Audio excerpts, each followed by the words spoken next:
Welcome to Fertility and Sterility on Air, the podcast where you can stay current on the latest global research in the field of reproductive medicine. This podcast brings you an overview of this month's journal, in-depth discussion with authors, and other special features. FNS on Air is brought to you by the Fertility and Sterility family of journals in conjunction with the American Society for Reproductive Medicine and is hosted by Dr. Kurt Barnhart, New Media and Video Editor, Dr. Eve Feinberg, Associate Editor, and Dr. Micah Hill, Interactive Associate in Chief. Hello, everybody, and welcome to another Journal Club Global, sponsored by Fertility and Sterility. I'm Kurt Barnhart, the Media Editor, and it is my privilege to be on another Journal Club Global with you with my international experts. Good morning, good evening, or good afternoon, depending where you are in the world, for this Journal Club that's meant to be lunchtime in the United States and dinner time in Europe. It'll be co-sponsored today by Dominic de Ziegler, who will be joining me in introducing our illustrious panelists as well. We have a very important and interesting journal article to describe, Recurrent Implantation Failure in Art, Myth and Reality is the topic, and we have the authors and some internationally renowned discussants to enlighten you all. So again, welcome, and Dominic, please take over and tell us what we have in store for us today. Thank you, Kurt. It's really a pleasure for me to participate in this European, US, and worldwide journal club. We indeed have a fantastic topic to discuss, and it will be certainly the source of many discussions and many questions. This actually is a study conducted by Paul Pirtea, who is going to describe the details of that. But it was inspired by Richard Scott, who actually is the director of the lab and clinical director at RMA New Jersey. He also has a variety of different distinctions, and he's known to all of us in the field. Before having Paul describe the study, I thought it was interesting to actually hear the background that led Richard to actually study and design this study. Richard? Thank you, Dom. Recurrent implantation failure has been a problem that we all have probably dealt with in some way in our patients and within our programs for a long time. People have talked about it since the really inception of IVF, certainly in the 1980s. But of course, in the 1980s, implantation rates in Norfolk, when I was a fellow there, were 4.5%. And so everything was recurrent implantation failure. The best we ever did was recurrent implantation failure. And so over time, things have improved, of course. And with those enhanced outcomes, thank goodness, there still have been confusing outcomes. We had normal appearing embryos and normal appearing endometria, and we put embryos back and we still didn't get babies, and sometimes over and over. And so that led to many questions about RIF. If you go to the literature, you'll find that there is no consistent definition. Some of it depends on what generation the work was done in. There have been papers in the 90s saying you need 12 embryos, a variety saying you need many transfers, some saying you need as few as 4 embryos. But the reality is, none took into account really optimizing the embryo or really optimizing embryonic endometrial synchrony. And so we had many questions about recurrent implantation failure patients and many of the diagnostics that have been proposed. And so Paul Pirtea led a significant effort to try to come to identify a group of patients that we might study in many different ways. The problem was, how would we define it? And ultimately, we said to ourselves, if you take a group of patients, a large group of patients, and 60% get pregnant the first time, you do another transfer and 60% get pregnant, that's really, one wouldn't be a good enough definition for recurrent implantation failure, because you do the transfer again and it stayed the same. Same from 2 to 3, 3 to 4, and so on.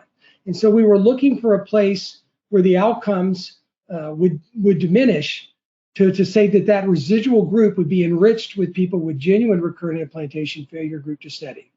And so with that sort of philosophy and with that need to not only sponsor this study, but to provide opportunity for many studies, Paul Pirtea began this project which I think has been fascinating. Paul?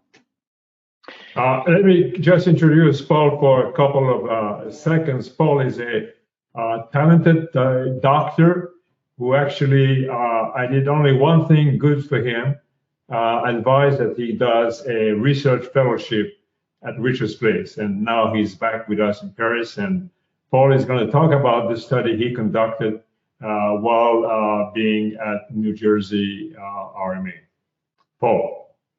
So, okay. My name is Paul Pirtea, and I'm very happy and thrilled to be here today and to have this opportunity to share with you the work that I have done in Richard Scott's team in New Jersey.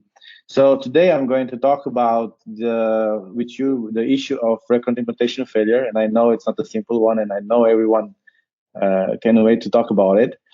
And if you agree, I can start doing the presentation, or we do the introduction of the discussant.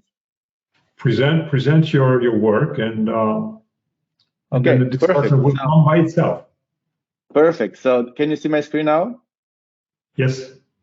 Perfect. So this topic that we are talking today, the recurrent implantation failure, have inspired lots of discussions, and including also the development of several tests. So just one moment, because it doesn't work. So recurrent implantation failure has a definition that is fully debated even now. And today, the most commonly this applies to the failure of 3 or more embryo transfer, or the failure of a total of 4 blastocysts. So when implantation failures occur repeatedly, this provides recurrent implantation failure. So potential causes, yes? Can you hear me? Yeah.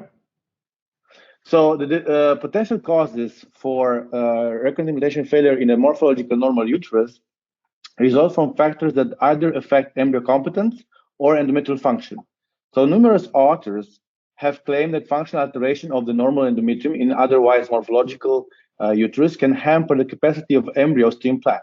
So the range of functional alteration proposed for explaining implantation failures include window of endometrial receptivity, between the timing of progesterone-driven endometrial changes and the embryo development, leading to a misalignment of the elective period of window of implantation and receptivity, endometriosis associated endometrial impairment of receptivity, and also immunological problems. So far, what we know is that live births with frozen euploid embryos, given data which are provided by big groups and big studies, are ranging between 43 and 77%. So as we can clearly see, not all embryos implant. Even though PGTA allows for the transfer of chromosomally normal euploid embryos, even though it excludes those embryos with genetic abnormalities then prone to neither not implant or miscarriage, and even so, you can see that the results are not 100%. So this has led to theories that implantation failures following transfers of euploid embryos might result from functional endometrial factors that could at times be persistent and cause recurrent implantation failure. So this is the whole point of our study, and our objective was to determine the true prevalence of recurrent implantation failure in women undergoing 3 successive frozen euploid single embryo transfers in normal morphological uterus from 1 or several ART cycles. So for this, as I had the chance to work with Dr. Scott, we provided a retrospective core study from 2006 to 2018 in RMA, New Jersey.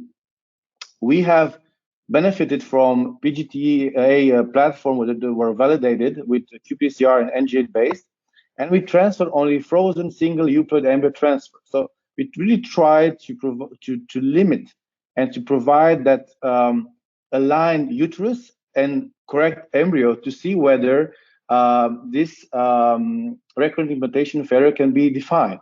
So we excluded all donor egg cycles, all gestational carriers. We excluded all indication for monogenetic diseases, all mosaics and segmental abnormalities, and we have excluded all patients with an endometrial thickness of less than 7. We have included in the end 4,429 patients, all reproductive ages included, BMI is all included, with euploid embryos, all single euploid single embryo transfers with a morphological normal uterus. So the results are quite, well, surprising for us, and we are happy that we kind of found them because there is chance for good hope. So after we had transferred the first euploid embryo transfer, we've seen that about 70% have implanted. So that's quite corresponds to the data that we have, and I showed before. So of those who did not implant, some dropped out, which is quite normal to just say an infertile population. And for those who had still remaining embryos, and those who did a new ART, we have transferred a second euploid embryo. And for those, we have seen that 60% of them had just a barely decreased percentage of implantation of 60%. So this clearly indicates that the failed implantation following the first euploid embryo transfer does not select out women with problems of receptivity. And you can see that when we went to those who did not implant, we had again dropouts, and still we had patients with remaining embryos, but we had all other patients that had to have a new IVF cycle to get embryos. And when we transfer the third embryo transfer, euploid embryo we have transferred, we have seen that the implantation rates were similar to those after the second one of 60%. So when we saw this, we kind of thought that probably that the first embryo transfer has a higher chance of implantation due to the probability of morphological selection, and probably we'll discuss that about studies that have shown that. So even with all this, we have reported in the end a live birth of 64% after the first euploid transfer, 54 after the second one, and 54 after the third one. So when we did the cumulative implantation rate in live births, we have seen that after 3 successive frozen euploid single embryo transfer, we have achieved the 95.2% of implantation rate, which is quite surprising. And also, when we looked at cumulative live births, we have seen that actually we have 92.6% of cumulative live birth after 3 successive euploid single embryo transfer. So this was quite surprisingly for us. When we look at miscarriages, we have seen that even though the miscarriage rate was observed after a positive fetal cardiac activity was 7.2% after the first single embryo transfer, 8.8 after the second one, and 12.7 after the third, respectively. As you see in the image, when we compare the miscarriage rate resulted, no significant difference was observed according to our logistic regression adjusted for age. So we report now with our data that women who failed to implant following a course of single frozen euploid embryo transfer do not have a marked increased incidence of failing again to implant in a second and third embryo transfer. So we now know that our study reports rate of recurrent implantation failure following 3 successive euploid embryo transfers with an incidence of less than 5%. And this is why we kind of think that the origin of the endometrial origin of true recurrent implantation failure when euploid embryos are transferred is very low when we are talking about a morphological normal uterus. So certainly we have the limitation of a retrospective study, and another potential limitation of the study could be represented by the fact that some successive embryo transfer came from different ART cycles, but we still have a very large cohort, and it's very extensive nature. And when we, regarding the second limitation, when we calculate the implantation rate of the 2 subgroups after the second embryo transfer, we notice similar results of 59 for those using remaining embryos and 61 respectively for those using embryos issued from new ART cycles. Furthermore, we can say that this is the largest study reported of sequentially frozen euploid single embryo transfer, and I think that with all the weaknesses, still has very strong data, which we think that this can reliably call into question the role of the uterine factors in recurrent implantation failure. So as conclusion, our finding after performing 3 successive frozen euploid single embryo transfer indicate that endometrial causes of recurrent implantation failure are rare. This therefore question the efficacy of endometrial receptivity tests. In patients with the ability to have euploid embryo blastocysts, 95.2% could achieve clinical pregnancy after 3 frozen euploid single embryo transfer, and 92% achieve live birth. And implantation rates decline minimally with increasing transfers. And I think, and we think, that additional euploid embryo transfer could offer hope for a better outcome. Thank you for your attention. I think this is truly amazing. I mean, women who have euploid blastocysts to become pregnant. This does not select out women who have lower chances the next time around. And this was the base of the discussion. It's just amazing. I know that many of you have questions. It's a European, US journal club, lunch for some, dinner for others. And so I will leave the mic to Kurt to present the discussion of this paper. Thank you, Paul. This was a great presentation. Thank you. So that's wonderful as a background. So as always in these journal clubs, it's wonderful to hear from the author, but we hopefully have lots of questions. I'm already getting some from the audience, and please, those that are listening, log on and ask your questions, and I will get them to the authors. But first, let's start with Danilo, who is the Science and Research Manager at General Life IVF Centers, and we welcome his expertise and his take on the paper. So you get first crack at the questions here. So discuss away. First of all, I want to thank you all for the invitation. It's, a great honor for me to be here. And Paul, there was a very nice paper, very nice presentation. I also went through, obviously, the manuscript. And there was something that was really interesting that kept my attention when you say in the introduction already that there is a yet no universally accepted definition of RIF. Also by looking at the literature and a survey that we recently conducted in the special interest group of the ASRM, Implantation and Early Pregnancy, of which I'm part, we noticed that overall in the world, there is a huge variability in the threshold of maternal age to define RIF, the number of transfers, the stage of the embryos, and the definition also of good quality embryo when it comes to understanding what a RIF patient is. Now, my question to you all is, which aspect do you think we should consider the most relevant when it comes to a proper definition of RIF? And what are, according to your opinion, the limitation related to the prevalence of RIF of the current definition that we use? So I think that one of the problems that definition of RIF encounters is the fact that we deal with ages that are very different.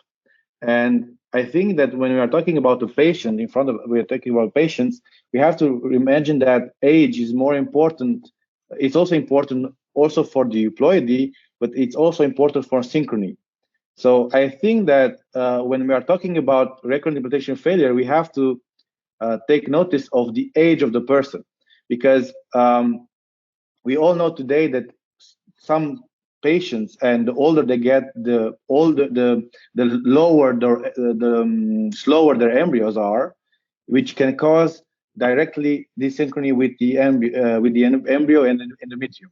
So age, I think it's a very important cofactor, and it has to be taken into account whenever we talk about recurrent implantation failure, because I think that this study have shown that if we put things in line, meaning that we have a perfect endometrium and we have a good embryo, the chances of success are very high. And I think this situation is not encountered in many, everywhere. Like it can differ from place to place. And I think that from our results, I think that when we talk about recurrent implantation failure, it's very embryos. I have Richard, a question. what do you think? I have a question for Richard. And really, when PGTA became available, and you've been one of the champions in doing this, it led to several things. One of them is to actually use frozen embryo transfer, and we might say something about this. And I know that Mika has done a study, and I will come back to that. But also, it led to the transfers of good embryos, genetically normal. And we thought intuitively that it would also lead to select out women who have an endometrial problem. And the surprise is we don't find those, do we? Well, we certainly would say that there are very few. I don't think you can say that there are none. Yeah. But we went back and looked even at fourth transfers after the study was done. We don't have an enormous number. That was beyond just the population in the study because we've accumulated a few more over time. And the implant, the sustained implant, the delivery rate was 56%. And so now with 4 euploids, the chance of not delivering is between 3 and 4%. And so there probably are a few patients in that 3 to 4% that have recurrent implantation failure. But this concept that it's widespread and that we need to screen everyone in advance for a variety of different things, I think this seriously calls that into question. Even in that 3 to 4%, we don't know they're endometrial. They could still have an embryonic problem as well. So the good news is that the vast majority of our patients can deliver. And the tough news for us as investigators is we're still searching for a good way to find that RIF group. Let me jump in just for a second. There are a couple of questions that are kind of clarifying before we can go on to the study. They all have the same theme. I just want to confirm with the authors that there was nothing done to these patients between their second and third transfer. In other words, explicitly, nobody had endometrial receptivity testing. No one had a change in the way they prepared. All the transfers were done the same way. I think the answer to that is all yes, but people are asking, and I just want to clarify that. Yeah, so I certified that all the transfers were done in the clinic by the team of the clinic. KPI is tested for less than 3% difference between them, and no additional tests were performed or receptivity tests were performed. And all of these were frozen, were medicated cycles. None of them were natural cycles. Exactly. Okay.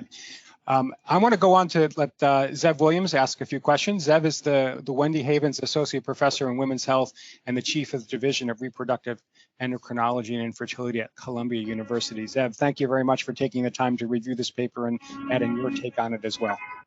Oh, really, it's a pleasure and honor to be here and to discuss this with you. Dr. Pirtea and Dr. Scott, first of all, thank you as well for presenting and sharing this work. I think this is really one of those critical papers that's going to be widely cited and has already started to be cited when we counsel patients. I think it's got some tremendous strengths in terms of what it does. And what it does really well is give us when we're talking to patients, a ballpark, a guideline to really define the prevalence in a very well-controlled environment. I think that kind of information is really powerful to let patients know that if they've had a failed implantation rate, you're looking at roughly that same sort of 60% over and over again. I think that's a great strength to the paper. And I think that's, again, it's one of those, this is going to be one of those papers that gets cited over and over again. And thank you very much for sharing that work. I think it's kind of the whole area of what I think the challenge is that the paper sort of ends where recurrent implantation failure begins. And so it sort of gives us a good sense of the prevalence. But in terms of answering the questions, first of all, does this condition exist? And Dr. Scott sort of alluded to that. One of the ways we sort of talk about it is like, there's no such thing as, when it comes to flipping a coin, there's not like recurrent heads or recurrent tails. If you flip enough coins, you will get some that get heads 5 times in a row. But the next time you flip that group of coins, you're back to 50-50 ratio. And I think that the challenge we all have is that what we're seeing here? Is it that you're sort of left at 60%, and so some people will be very unfortunate and just keep being on the wrong end of that 60-40 split? And so, yes, some people will have 3 failed transfers and then 4. Or at some point, will you start to really, as Dr. Scott pointed out, enrich for those who really have the condition? I think it's very analogous, I think, to recurrent pregnancy loss as well in that sense, that after one loss, most people will go on to do very well. The challenge is being able to identify early on, the person who has 1 loss and the person who has 10 losses both started off with 1 loss. And so is there a way to determine which group someone would be on earlier, or is it really a very, very narrow group of people who may have this a true entity of recurrent implantation failure? It might be even lower than the 5% that we're seeing here. One question I wanted to follow up with you, Paul, was just, you had mentioned the impact of age. I had thought that in your study, those who had success after their first transfer and those who had failed 3 transfers, there was no difference in age. No. No, that's correct. No, Okay. that's correct. That's correct. So age. I was just going to ask the general question. Does age matter in terms of success Yeah, of transferring a euploid that's my embryo? question. I think that our study, as we mentioned before, was very controlled, and the setup, like frozen embryo transfer, the same preparation, same team, same platforms of PGTA. I think that really selected out only those who really had a problem, because age can impact the synchrony, as we mentioned before. Age can impact euploidy, but in the end, when you have euploid embryos, we see that they have the same implantation rates. If I could just extend that comment a little bit, what we see is what we have typically seen and reported in the past, which is certainly past the age of 42. There are very small declines in your 30s, but almost negligible. But after 42, even with euploids, it drops off pretty quickly. I think that the key for this study, and we think that's still embryonic, by the way, but in this study, the implantation rates for 43 and 44-year-olds, while being somewhat lower, were the same in the first, second, and third transfer. So again, it's not that they were more prone to recurrent implantation failure. They just still own the limit, which comes with being 44 or 45, which is not overcome by doing aneuploidy screening. There's more to reproductive aging than that. So sure, you can have recurrent implantation failure because of aging. Probably not endometrial, but there would still be some component. It's just not enriched over time. Still random variation. And so it was interesting. Yeah, Danilo? Yeah, I had a question. I've noticed that you included all BMIs. I mean, you didn't exclude patients because they were obese. Did you notice any reduction in the implantation rate of euploid embryos when it comes to higher BMIs? Because I'm aware of at least one paper by Cozzolino published this year in Fertility and Sterility, who noticed a higher miscarriage rate also when you transfer euploid embryos in obese women. So in our study, BMI didn't have an impact on the outcomes, but I think Dr. Scott recently published a paper on that, following also body fat and proportion of that and BMI. But in our study, we did not notice any difference in implantations. Sure, we did a 2,000 patient, Julia Kim from our group did a 2,000 patient prospective study where we not only looked at BMI, but also percent and distribution of body fat. And it's amazingly not predictive of outcome. We really thought it would be, and we thought maybe that further subdividing the groups would provide further insight in how to counsel patients. And the reality is it's just not very predictive of clinical outcome. So we did measure it and control for it here, but I'm not sure it's a major factor. I wanted to add a comment that possibly PGTA has provided an unexpected benefit by using frozen embryos.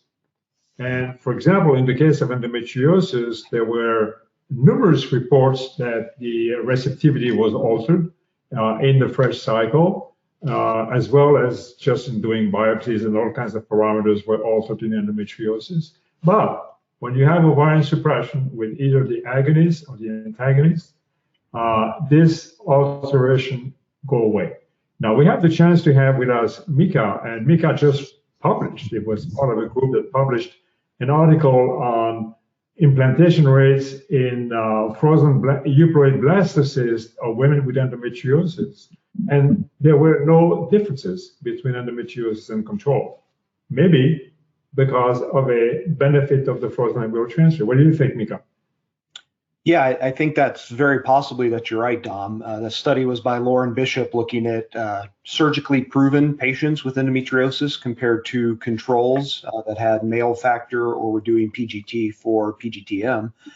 And there was no difference in the implantation rate within those euploid embryo transfers. And Caroline Juneau from Richard's group has also shown in the past that there's no difference in aneuploidy in patients with endometriosis. So perhaps showing both, to your point, that when they're downregulated in a frozen transfer, we're perhaps ameliorating that effect of endometriosis, and we certainly don't see that there's an effect on aneuploidy. I did want to just share an audience question. So one of the things I think all of us wanted to know was how we define recurrent implantation failure, and so we asked our audience. And you can see that the audience really is split on how we clinically define this. And I think that's because the research is split and because we don't really have guidance from our societies on how we should define this. So I'm just curious from Richard and Paul and the other experts on this call, when should we start looking at other things past just the embryo when we've had multiple euploid embryo transfer failures? How should we define this? And do we need a definition from ASRM or another group? So I certainly think that a definition would be extremely important. But as Danilo said, even in ASRM group, the opinions are very divided, and I think that we are very far away from having one. Yeah. And given that clinics all over the world, they have different techniques and they different protocols, and it will be very difficult to impose a definition on those procedures, because just consider fresh and frozen, PGTA, non-PGTA. I mean, it's highly complex and relative. I think that concerning the investigations, I think that we should do validated investigations for clinical use to all our patients from the beginning. But for those investigation or tests that are not yet clinically validated, I'm not sure whether we should think about them, or considering that those patients who really have a recurrent implantation failure, it's a really small population, and possibly they have real problems of age or ovarian reserve. If I may enter in the conversation, I'm aware of a paper published recently by Kut and colleagues. They noticed that if you apply the current definition of RIF to some patients, in the follow-up, looking at these patients for the 3 up to 5 years follow-up after the diagnosis of RIF, let's say, 50% of them were able to conceive, in some cases even spontaneously. So in other terms, there might be the possibility that the current definition that we use raises the risk of false positive diagnosis of RIF. That's something, in my view, it's extremely important. And again, if you look at the literature, if you're able to transfer, looking at cumulative data of pregnancy, up to 20 cleavage stage embryos, 10 blastocysts, or you showed in your paper 3 euploid blastocysts, even more than 90% of the patients are able to conceive. So my question is it just a matter of keep trying? And how can we avoid patient dropout? Certainly, papers like this are extremely important because of counseling. So we can counsel them that it's just a matter of keep trying. But do you think that a psychological support or something like that might be important to help our patients, keep trying and looking for the euploid blastocysts they will implant? Well, I think that that's crucial because, I hope that our results will bring this kind of hope to our patients and to physicians, because I think patients, of course, they are exhausted, and if they do incredible amount of tests and so forth, also their optimism goes away with them, because the most of the time they don't find much, and they are pushed away from maybe the main important thing, which is the embryo in this case. So I think counseling them and explaining everything to them and trying to keep them on a track to obtain their objective is very important. I think it's. I don't know what you think. I apologize, Paul. I think it's worth noting that while we had significant dropout after the first and the second transfer, some of those people were out of embryos and elected not to cycle again. Some, of course, were people who just gave up, because that's always a problem from our poor patients who put up with so much. Our group has reacted to this by telling patients that you need 3 euploid embryos to get a good crack at this, and that almost 2/3 will deliver after the first one, and almost 95% will deliver within 3. And I think if we create that expectation with that big number from the beginning, patients go into it sort of with short-term pessimism. It might not be the first transfer, but long-term optimism, and it helps keep them in care. Plus, 2/3 of the patients, a little more, have enough embryos even from one retrieval, enough euploids from one retrieval to get to 3 transfers. Whether that'll become 4 or not in the future, we need more data. But which maybe gets you to 96 or 7% will deliver. So I think if you kind of set their eyes on the horizon at the beginning, that's part of that counseling you were mentioning, Danielle, which I agree with completely. It helps them get through those intermittent random failures that appear to be random, and hopefully to a good outcome. If I may, I think, Paul, one point you brought up, which is really worth emphasizing, is the use of, let's say, not clinically validated tests. And where your paper will be coming very useful is that people, and by people I mean patients and also providers, often view these tests as either helpful or neutral. But you've shown, after 2 failed transfers, you're looking at roughly a 60% success rate the next time around, which means if you use one of these interventions and it's actually harmful, let's say it reduces the implantation rate to 50%, you'll still have half the patients thinking it helped them, when in fact it was lowering their chances. So I think having these numbers, this is not to support or condone, or diminish these tests, just to emphasize the fact that with a lot of the interventions that we do, when you have a sizable success rate with no intervention, you want to also be careful that what you're doing, even if you have patients who succeed, that you're not diminishing the number who will be successful. Yeah, I'd like to pick up on that if I could pick up on that just for a second. There's a lovely reflection on this article that will be published in Fertility and Sterility by Kate Scheuer that picks up on the point that Zev just had. And I just want to bring it to attention that these adjuvants or add-ons can appear much better than they are because of our desire to recognize a pattern. If 60% of people are going to get pregnant on their next transfer and you added something onto it, you're going to believe that that was the reason that they got pregnant. And most of these adjuvants are not proven and may be harmful. And that's a epidemiologic reason why people grasp at this, saying the test must be good, and we're having so much trouble figuring out whether it actually works or not. And that can include add-ons, endometrial receptivity tests, and they can be expensive and they could be problematic. So I'm sorry, Dom, you were about to pick up on something, please. Yeah, I was just wishing that in terms of methodology of assessing intervention that we may make, that Richard might actually just remind us what a non-intervention study trial is, which would apply also for those endometrial receptivity assays. We recently published a non-intervention trial, basically a non-selection trial for PGT, because people had expressed a legitimate concern that if we were over-diagnosing abnormal with PGT, that we might be actually harming patients by discarding competent embryos. And we demonstrated that that's not the case, at least with one assay, and I believe with many assays. So that's thing one.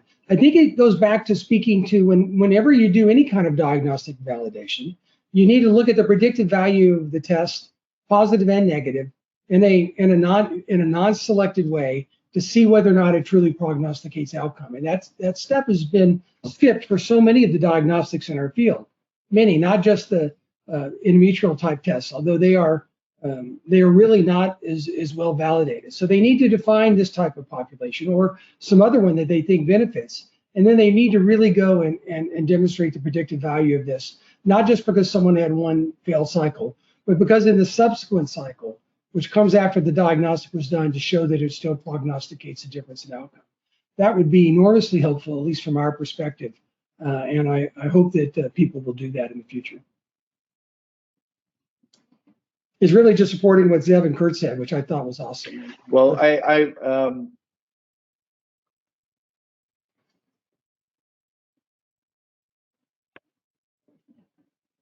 Can I ask one other question that I think will be helpful with counseling patients? In your study, there was a pretty wide range. You sort of gave estrogen until you reached a minimum threshold of 7 millimeters. Patients who couldn't reach that were excluded, and I think we agree that there is a role for that. And the range of time it took to reach that 7 millimeters ranged from 12 days to 25 days. And patients often will ask, does that mean my chances are taking longer than normal? Does that diminish my chances?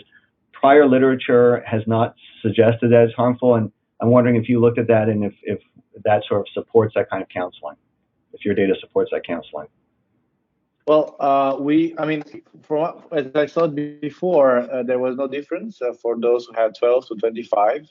And I think that this also goes hand in hand with the data that we recently showed on the exposure to progesterone, to estrogen should be safe up to 38 days in euploid embryos, even though there are some studies, European studies, with non-genetically tested embryos that show the exactly opposite. Recent studies and have shown that actually estradiol is safe up to 38 days. So in our study, there was no difference between those who had less or more days of oral estrogen.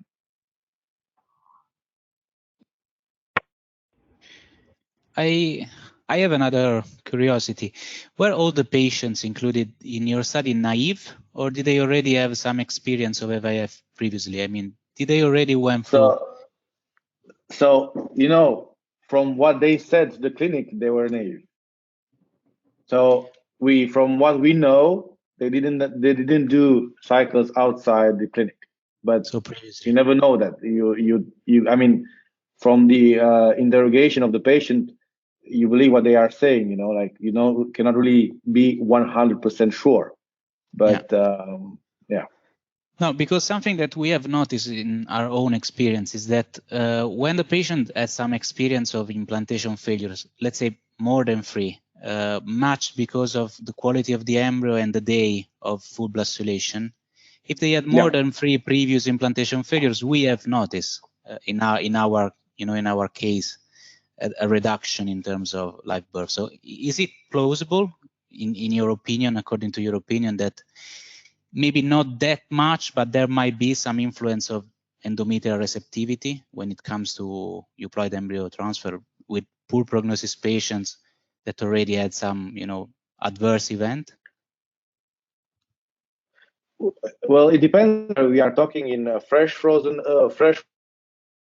I think that the frozen can provide help and synchrony because outcome or poor oocytes or could have a slow development of the embryo, and thus I think that if we talk about transfer, as in the cases of endometriosis and also in the case of maybe obesity, it can provide some help and align the endometrium with the obtained embryo. But it's very if I could add one brief comment to answer Dino's question. Our data really only went through 3, and that's really all we have sufficient insight on to comment on. However, we would agree that there must be someone out there with impaired receptivity that's not evident just by endometrial thickness and pattern. So I suspect that there's a group out there. And they're probably hiding in that last group. Like I said, now we're through 4 and we're still not seeing them because it hasn't dropped off.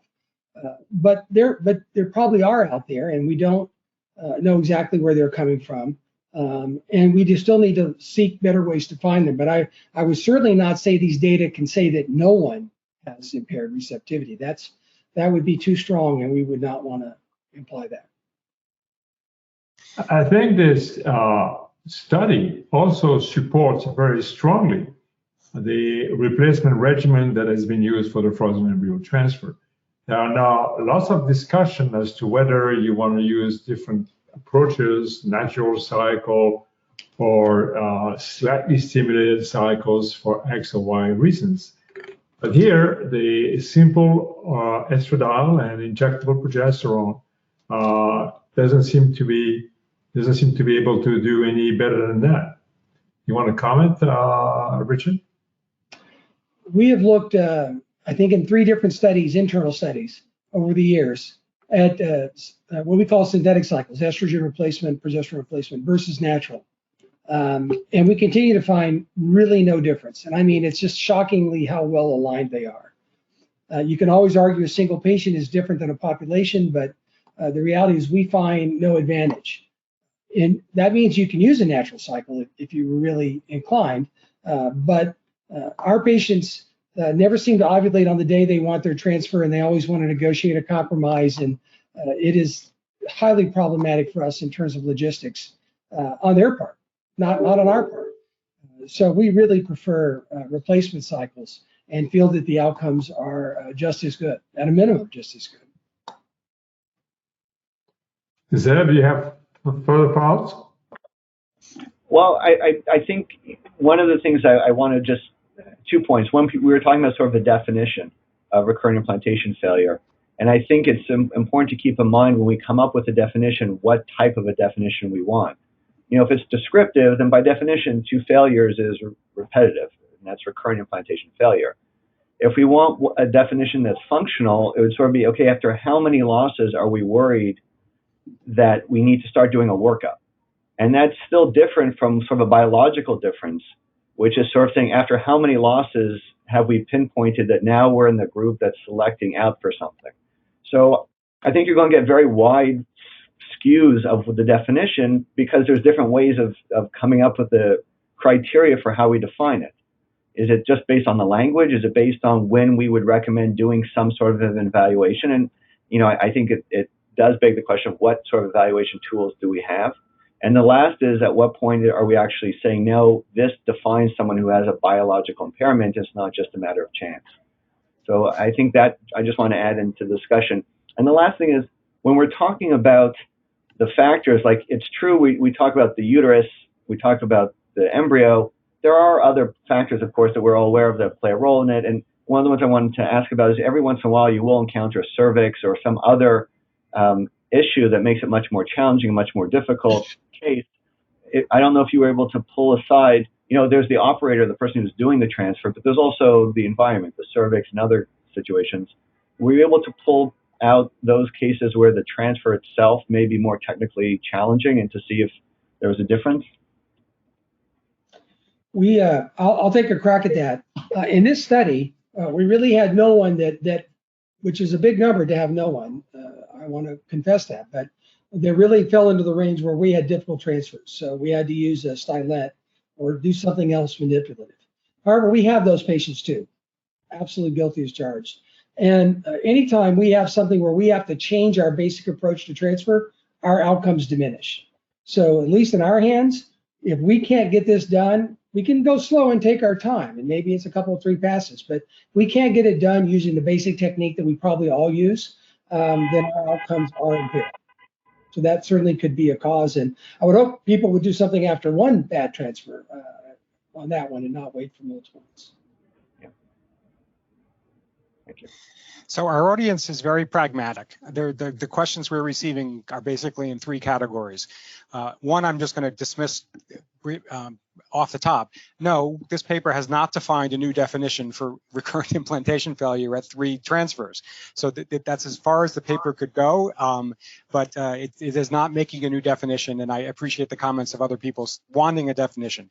The second group of questions is, okay, I've reached 3 embryos that have I've transferred 3 normal embryos and the patient still isn't pregnant, and people are very much wanting to know what I do after that. So I think that is a good discussion point that I'll let you guys banter around. I'm not sure it's directly related to the paper, but I would certainly love your suggestions and skills. Go ahead. Who first? Paul, go ahead, and I'll answer as well. So I think that maybe in this group, maybe you can experience chronic endometritis, and you have several papers showing that this can impact it can be responsible for recurrent implantation failure, and maybe do a biopsy with CD138 or have a treatment with antibiotic. And this could be a reasonable attitude for treating that. But I think that also you can talk about hysteroscopies and to find new things that maybe were completely outlooked before. But in the end, I think that one way to go is that if you believe you can obtain euploid embryos, that's the plan to do, even though you have to keep an eye on all the possible cofactors and pathologies that could impact implantation, like hydrosalpingosis and chronic endometritis and so forth. Richard? I think that's those are great insights, Paul. You know, we look for everything. We're not different than anyone else in that we're always desperate to find out what to do when our patients are failing and there's no obvious pathology to explain that. We have not been impressed with an exclamation point after that with the endometrial timing assays. At least in our hands, they've not been prognostic. The microbiome, we wrote one of the original papers, and we're doing a very large prospective study now. But again, it really has not been prognostic in our hands to date. Beyond that, certainly Nola Harahi from our group is doing a big study on chronic endometritis now, and we're awaiting those results. I could go through all the different studies that we're doing, and you guys are many also probably doing similar things. But the frustrating answer is that we do not really have anything yet, or I can say there's strong evidence that it changes the outcome. So I certainly think you make sure the cavity is normal. I think that's fair. But beyond that, I think all of these other adjuncts and other studies that we do are not really well studied and well validated, and you're kind of using them at your own risk because of again, you might be, there's a potential to be misleading and misguiding, and we don't want to do that. So I don't have a good direction for these patients. I think there's no clear answer, not yet anyway. Micah, Danilo, you want to make comments on what is the incidence of PGTA that you do in your clinic? About 70%. Oh, I'm sorry. I thought it was me. Go ahead, Don. In our clinic, we are about 80% of application of PGT. So I would say, well, we have mean maternal age who they are 39 years old. So, pretty advanced maternal age. So it's very common. But starting from the age of 35, we are, suggesting PGT to all patients and still informing about the risk of aneuploidies also to women younger than 35. Because, if we think of PGT as a diagnostic procedure, well, anyone would go through PGT as they go through amniocentesis once they conceive. So it's just a matter of having a technique that is enough predictive in terms of positive and negative predictive values. And what Dr. Scott showed with the TXP paper published in Fertility and Sterility this year, it's saying us that it's a very well-validated technique as soon as we exclude the report of putative mosaic or segmental aneuploidies. That's the point. I might make a personal comment here. You all see my gray hair, so I've been around for quite a while. And there were so many years that we spent thinking that the endometrium might play a very important role, and that assessing that was crucial. And now it seems to have gone a full circle, and I've seen this study being conducted and looked at the results. And it's just amazing. It's just amazing that the embryo actually is responsible for everything. We still have to unveil why some euploid embryos don't implant. We don't know that. I don't know whether anyone wants to make a comment on possible causes for aneuploid embryos not implanting. Richard? Boy, that's a curveball. I think it's for us anyway, we think that's the greatest single question confronting clinical reproductive endocrine today. We still think it's principally in the embryo. We think it's not mitochondrial density, but we have some evidence to say that it's mitochondrial function and mitophagy and other potential abnormalities there. And I think there's just a lot of work to be done. But right now, I do not believe we have anything we can definitively say alters embryonic competence beyond aneuploidy.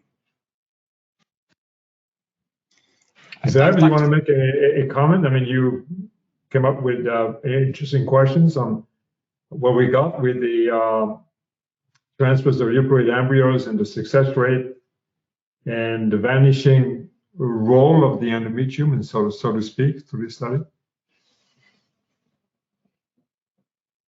I'm sorry, were you calling on me? I didn't hear the first part. I meant, do you want to make some more comments on the fact that the endometrium appears to be receptive most of the time, and this is quite a surprise from what we were believing before, and all of this through the euploid embryo transfer and the also, I believe, the frozen embryo transfer. Well, implantation is occurring 60% of the time. Yeah. Whether that's because the embryo is competent that time and the endometrium always is, or sometimes things are more aligned the way they're supposed to be and other times they're not, and it varies from cycle to cycle. I don't think, it's not a criticism of the study. The intent of the study was not to delve into the cause, the mechanism, but it was to describe a phenomenon that we're seeing. So I don't think we have the data to answer the question that you're addressing. We're seeing that the implantation is occurring 60% of the time. When you repeat it, it seems to be quite consistent like that. But what's happening in that other 40% is really a big question, and it doesn't necessarily mean the reason an embryo didn't implant one cycle is the same reason implantation wasn't occurring the next. I think there's a lot of possible explanations, and I think it's helpful for us not to presume the answer. Yeah, what the study has shown is failing to implant a euploid embryo does not select out women whose chances are less. Correct. But it doesn't say why they're failing to implant. Right, just not. It was a great work that done. It was fantastic that he could do this at Richard's place. And I think the accomplishment and the results are. Yeah. Oh, this is great. It's one of those studies that immediately becomes very clinically helpful in talking to patients. I mean, as recently as yesterday. So thank you. So we have a great time having the journal clubs, and no doubt there is lots of competition because we cannot go to any meetings, so everything is online. But it's a great pleasure to share that and to share it with the Europeans and the Americans. The Americans are having lunch. We're having dinner. And for those for whom the holiday starts tonight, happy holiday. And thanks again for joining this journal. Thanks, Kurt, for organizing all this. And Mika, thanks to all of you. Thank you. Again, this is a wonderful event. I thank you for the time. We have a minute or two that we can collect our thoughts. It's really impressive to get a study like this that I think is going to immediately impact the way we think about things. And what I heard here is that the embryo certainly is driving the majority of the reasons a woman gets pregnant, but still we don't understand why they don't get pregnant 30 or 40% of the time with a normal embryo. But what this study is telling us is that whatever that issue is, it does not seem to be specific to women. It seems to be random or common among women and across cycles. So we have to figure out what that is. So I don't want to say we should stop using all science and say we don't have to look at the endometrium. We do. We just don't have the right tests at the moment. Why don't we go around? Does anyone have some final words just to say? Again, thank you very much. But why don't I start Danilo from his final comments, and then we'll go to Zev and Richard and Paul. No, I want just to conclude that if we think that such a thing like an RIF problem exists, maybe the future avant-gardes of genomics will help us, outlining a population that might have some issue with it. The problem, I think, in studies like these are telling us that there is a problem will be to define in which patients study the genome to underline, RIF.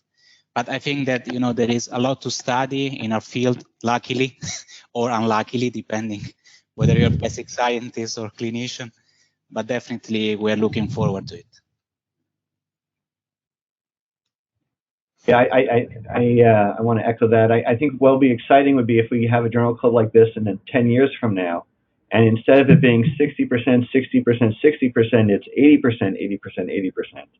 I think that's a great challenge for our field. It's probably not one factor, it's probably multiple factors, and we just sort of have to chip away at that 40% number. But look forward to continuing to see those numbers improve from, 4% days up to continuing to improve numbers.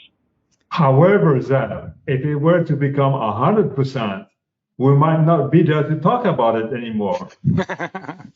That's a good problem to have. Yeah. Richard and Paul, wonderful paper. Leave us with some of your thoughts. Well, actually, I'm just extremely curious to find out what happens after 4 successive euploid embryo transfers. So I hope that someone will find I hope maybe Richard or someone finds the resources to provide that answer, because I think we really need that. And I think that in order to provide the best definition for REF, it's to know what happens after that 4th euploid embryo transfer. So I'm Dominic to Richard for helping me with this project, because for me it was mind-blowing, and I think that this will really change the way I will probably practice infertility in the next future. So thank you. Thanks, Paul, for this great work. Thanks, Richard, for being a mentor. And thanks, Kurt and Mika, for setting up this journal club. Thank you Richard, all. we cut you off. Do you want to close us out with any final thoughts? No, I just wanted to reiterate how much I appreciate that. I think this is an important paper that can be used for clinical counseling, but the insights that Danilo and Zev and Kurt provided about exploring the other causes, and that this is just one more piece of this puzzle, is really exciting. And I hope everybody will see that value and will continue to pursue it. So what wonderful insights. Thank you. Dom, thank you for organizing this breakfast and dinner club. I hope I will see you all at a future Journal Club Global with Fertility and Sterility. Thank you for those that listened, put the questions in, my participants. Have a great day. This concludes our episode of Fertility and Sterility on Air, brought to you by Fertility and Sterility in conjunction with the American Society for Reproductive Medicine. This episode was produced by Dr. Michael Simoni and Dr. Jeffrey Hayes.